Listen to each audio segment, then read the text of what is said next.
Tila lumalabas na ang sinasabing pagka-stubborn ni Liza Soberano. Super deadma kasi ang dalaga sa mga naglabasang balita hinggil sa kanyang paglaya sa Careless Music ni James Reid, pati na ang sinasabing involvement nito sa estapador di umanong si Jeffrey O. Tila hindi pa rin daw ito gigising sa katotohanan na kakaibang kanegosyo itong si Jeffrey na pinatutuhanan na nga mismo ni James Reid ang mga nakakaluka nitong dealings at pag-misrepresent ng kanyang kumpanya.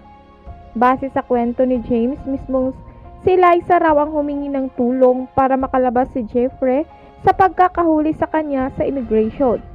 Nang umalis din ang aktres sa Careless ni James, marami ang nagtatanong kung si Jeffrey din ba ang tumulong sa career nito.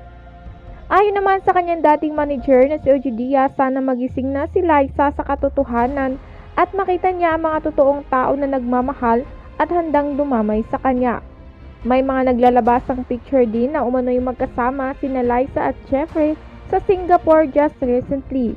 Doon nagsabi naman ng iba na luma na raw ang pictures na yon dahil nasa USA na ang dalawa sa ngayon.